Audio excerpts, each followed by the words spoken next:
We welcome you all to this Remnant Day worship service.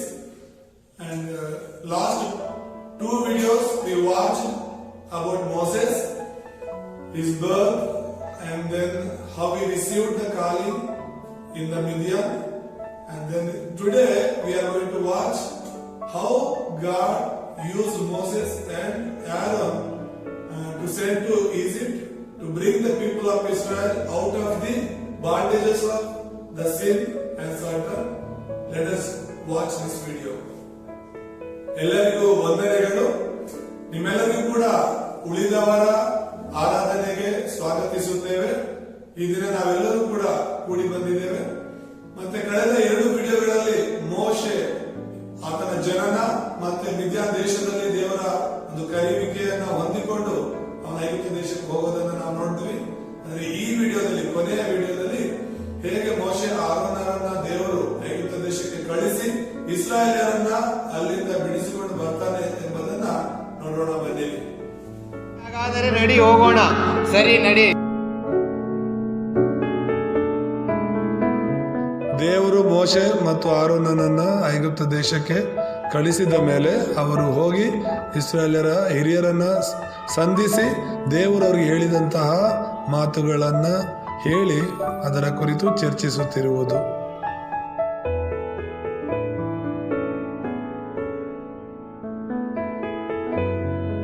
When God sent Moses and Aaron to Egypt to see his people and deliver them, they went and they met the people of Israelites elders and they were discussing about what God has told them.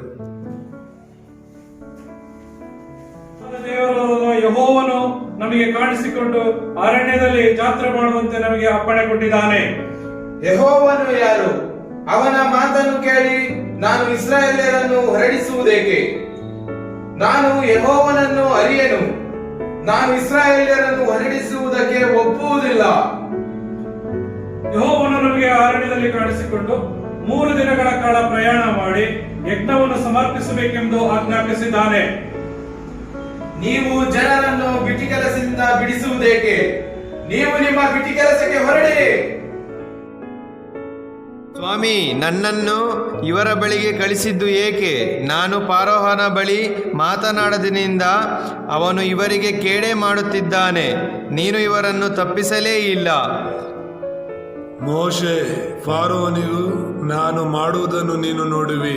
ನನ್ನ ಭುಜಬಲಕ್ಕೆ ಪೀಡಿತನಾಗಿ ನನ್ನ ಜನರನ್ನು ತನ್ನ ದೇಶದಿಂದ ಹೊರಡಿಸುವನು. ನಾನು ಅವರನ್ನು ಬಿಡಿಸುವಾಗ ಅವರ ದೇವರಾದ ಯೆಹೋವನು ನಾನೇ ಎಂದು ನಂಬುವುದು. ಇದನ್ನು ಅವರಿಗೆ ಹೇಳು. ಸರಿ ದೇವರೇ, ಹಾಗೆಯೇ ಆಗಲಿ.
ಮೋಶೆ, ನಿಮ್ಮ ನಿಮ್ಮ ಗೋತ್ರದ ಮನೆಯವರು ಒಂದೊಂದು ಕುರಿಮರಿಯನ್ನಾಗಲಿ ಆಡು ಮರಿಯನ್ನಾಗಲಿ ತೆಗೆದುಕೊಳ್ಳಬೇಕು.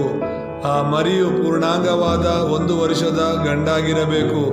ಸಂಜೆ ಅದನ್ನು ಕುಯ್ಯಬೇಕು. ಅವರು ಅವುಗಳ ರಕ್ತವನ್ನು ಸ್ವಲ್ಪ ತೆಗೆದುಕೊಂಡು ನಿಲುವು ಕಂಬಗಳಿಗೂ ಮೇಲಿನ ಪಟ್ಟಿಗೂ ಹಚ್ಚಬೇಕು. ಯಾರ ಮನೆಗೆ ರಕ್ತವನ್ನು ಹಚ್ಚಿರುವುದಿಲ್ಲವೋ ಅವರ ಮನೆಯಲ್ಲಿ ಚೊಚ್ಚಲು ಮಗನನ್ನು ಪಶುಗಳನ್ನು ಸಂಹರಿಸುವೆನು. ಸರಿ ಸ್ವಾಮಿ, ನೀವು ಹೇಳಿದಂತೆಯೇ ಮಾಡುವೆನು.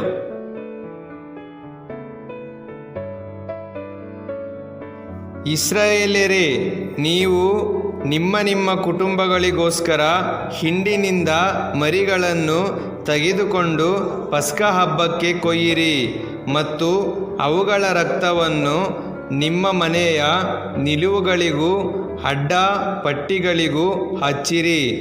ಈ ರಕ್ತದ ಒಡಂಬಡಿಕೆಯಿಂದ ನಾವು ಬದುಕಿ ಉಳಿಯುವೆವು. ಯಾರು ಇದನ್ನು ವಿಧೇಯರಾಗಿ ಮಾಡುವುದಿಲ್ಲವೋ ಅವರ ಮನೆಗಳಲ್ಲಿ ಸಾವು ಸಂಭವಿಸುವುದು. ದೇವರ ಪಸ್ಕವನ್ನು ನಮಗೆ ಶಾಶ್ವತ ನಿಯಮವಾಗಿ ಕೊಟ್ಟಿದ್ದಾನೆ. ನಾವೆಲ್ಲರೂ ದೇವರ ಆಜ್ಞೆಯನ್ನು ಪಾಲಿಸೋಣ. ಸರಿ, ನೀವು ಹೇಳಿದಂತೆ ಮಾಡುವೆವು.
I will never leave the Israelites. Kill them away.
Sudah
ಇಸ್ರಾಯೇಲ್ಯರೇ, ದೇವರು ಲೇವಿಯ ಕುಲವನ್ನು ಆಶೀರ್ವದಿಸಿದ್ದಾನೆ. ನೋಡಿರಿ, ಈ ಆರೋನನ ಚಿಗುರಿದ ಕೋಲು.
ಇಸ್ರಾಯೇಲಿಯರೇ, ದೇವರು ಹೇಳಿದ ಹಾಗೆಯೇ ನಿಮ್ಮನ್ನು ಐಗುಪ್ತದಿಂದ ಹೊರತಂದಿದ್ದಾನೆ. ಈಗ ನೀವು ವಾಗ್ದಾನದ ದೇಶಕ್ಕೆ ಹೋಗುವರಾಗಿದ್ದೀರಿ. ಇಸ್ರಾಯೇಲಿಯರು, ನಮ್ಮ ದೇವರು ಹೇಳಿದ ಹಾಗೆಯೇ ಆತನು ನಮ್ಮ ಜೊತೆಗಿದ್ದು ಇಲ್ಲಿಯವರೆಗೂ ಕರೆತಂದಿದ್ದಾನೆ. ಆತನು ನಮಗೆ ಹಾಲು ಜೇನು ಹರಿಯುವ ದೇಶವನ್ನು ಕೊಡುವನಾಗಿದ್ದಾನೆ. ನೀವಾದರೂ ಆತನನ್ನು ಪೂರ್ಣ ಹೃದಯದಿಂದಲೂ ಪೂರ್ಣ ಪ್ರಾಣದಿಂದಲೂ ಪೂರ್ಣ ಶಕ್ತಿಯಿಂದಲೂ ಪ್ರೀತಿಸಬೇಕು. ನೀವು ಆತನ ಸ್ವಕೀಯ ಪ್ರಜೆಗಳು ಆತನ ಆಜ್ಞೆಗಳಿಗೆ ವಿಧೇಯರಾಗಿ ಇರುವುದಾದರೆ ನಿಮ್ಮನ್ನು ಎಲ್ಲಾ ದೇಶಗಳ ಮಧ್ಯದಲ್ಲಿ ಆತನು ಸಾಕ್ಷಿಯಾಗಿ ಇರಿಸುತ್ತಾನೆ. ನಿಮಗೆ ಒಬ್ಬನೇ ದೇವರು, ಆತನು ಯೆಹೋವನು. ಆತನು ಬಿಟ್ಟು ನಿಮಗೆ ಬೇರೆ ದೇವರುಗಳು ಇರಬಾರದು. ಆತನಿಗೆ ಒಳಗಾಗಿದ್ದು ಪ್ರತಿ ವರ್ಷ ಪಸ್ಕ ಹಬ್ಬ, ಪಂಚಶತಮ ಹಬ್ಬ ಮತ್ತು ಗುಡಾರಗಳ ಹಬ್ಬ ಆಚರಿಸಿ. ಹೀಗೆ ಮಾಡುವುದರ ಮೂಲಕ ನೀವು ಅನ್ಯ ಜನರಿಗೆ ಸಾಕ್ಷಿಯರಾಗಿರುವಿರಿ.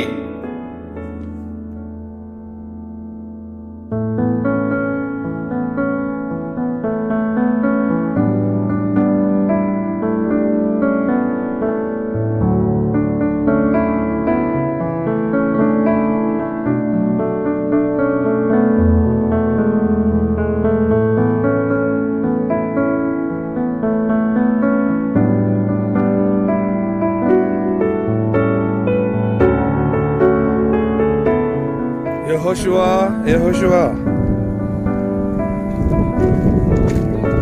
ನನ್ನ ಸೇವಕನಾದ ಮೋಶೆ ಸತ್ತನು. ನೀನು ಈಗ ಎದ್ದು ಸಮಸ್ತ ಪ್ರಜಾ ಸಹಿತವಾಗಿ ಈ ಯೋರ್ದಾನ್ ಹೊಳೆಯನ್ನು ದಾಟಿ ನಾನು ಇಸ್ರಾಯೇಲ್ಯರಿಗೆ ಕೊಡುವ ದೇಶಕ್ಕೆ ಹೋಗು. ನಾನು ಮೋಶೆಯ ಸಂಗಡ ಇರುವ ಹಾಗೆ ನಿನ್ನ ಸಂಗಡಲೂ ಇರುವೆನು. ನಿನ್ನನ್ನು ಕೈ ಬಿಡುವುದಿಲ್ಲ, ತೊರೆಯುವುದಿಲ್ಲ. ಸ್ಥಿರಚಿತ್ತನಾಗಿರು, ಧೈರ್ಯದಿಂದಿರು. ಯಾಕಂದರೆ ಈ ದೇಶವನ್ನು ನೀನೇ ಇವರಿಗೆ ಸ್ವಾಧೀನಪಡಿಸಬೇಕು. ನನ್ನ ವಾಕ್ಯಕ್ಕೆ ವಿಧೇಯನಾಗಿ ನಡೆದುಕೋ. ಆಗ ನೀನು ಎಲ್ಲಿಗೆ ಹೋದರೂ ಕೃತಜ್ಞನಾಗುವಿ. ಮತ್ತು ನೀನು ಹೋಗುವಲ್ಲೆಲ್ಲ ನಿನ್ನ ದೇವರಾದ ಯೆಹೋವನಾದ ನಾನು ನಿನ್ನ ಸಂಗಡ ಇರುವೆನು. ಸರಿ ದೇವರೇ, ನೀವು ಹೇಳಿದಂತೆಯೇ ಮಾಡುವೆನು.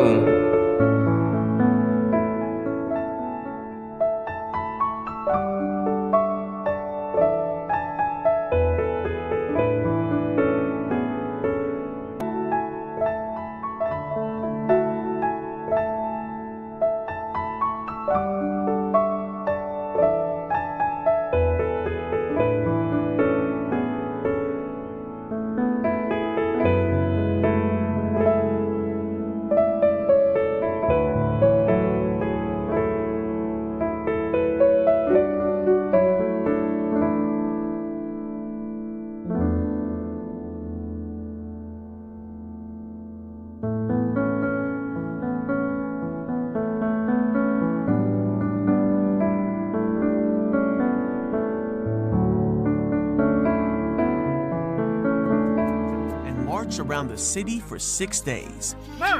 The priests were to take the Ark of the Covenant, and 7 priests were to go in front of it, blowing a ram's horn.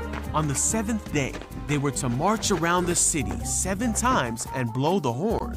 Then all the people of Israel were to give a great shout. And then the city walls would fall. Whoa! Yeah, let's do it! So Joshua said, "Shout, for the Lord has given you the city." And the people did shout.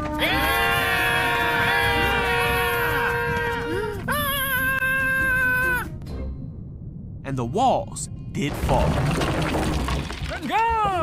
The Israelites overtook the city of Jericho as God had commanded. Thank you for watching this video. Through this video, we wanted you to understand how the people of Israelites held to the blood covenant and came out of the slavery of sin and Satan. And Joshua led the people of Israelites into the land of Canaan and divided the land for the 12 tribes. The same way we have been delivered by the blood of Christ. So let us go throughout India and 237 nations and deliver the people from the sin and Satan and bring them to God. God is always with you and me. ಇದುವರೆಗೂ ಈ ವಿಡಿಯೋವನ್ನು ನೋಡಿದ್ದಕ್ಕಾಗಿ ಧನ್ಯವಾದಗಳು. ಈ video ಮೂಲಕ ಇಸ್ರಾಯೇಲ್ಯರು ಹೇಗೆ ರಕ್ತದ ಒಡಂಬಡಿಕೆಯಿಂದ ಪಾಪ ಮತ್ತು ಸೈತಾನನ ಬಂಧನದಿಂದ ಹೊರಗಡೆ ಬಂದರು ಎಂಬುದನ್ನು ನೋಡಿದೆವು. ಅದೇ ರೀತಿಯಲ್ಲಿ ನಾವು ಸಹ ಯೆಹೋಶುವನು ಇಸ್ರಾಯೇಲ್ಯರನ್ನು ಕರೆದುಕೊಂಡು ಬಂದು ಕಾನಾನ್ ದೇಶವನ್ನು ಹಂಚಿಕೊಟ್ಟಿದ್ದನ್ನು ನೋಡ್ತೇವೆ. ನಾವು ಯೇಸು ಕ್ರಿಸ್ತನ ರಕ್ತದಿಂದ ಪಾಪಗಳಿಂದಲೂ ಸೈತಾನನಿಂದಲೂ ಬಿಡುಗಡೆ ಹೊಂದಿದ್ದೇವೆ. ಮೋಶೆಯಂತೆ ಯೆಹೋಶುವನಂತೆ ನಾವು ಕೂಡ ನಮ್ಮ ದೇಶವನ್ನು ಮತ್ತು 237 ದೇಶಗಳನ್ನು ಪಾಪದಿಂದಲೂ ಸೈತಾನದಿಂದಲೂ ಬಿಡಿಸೋಣ. ದೇವರು ಸದಾ ನಮ್ಮ ಜೊತೆ ಇದ್ದಾನೆ.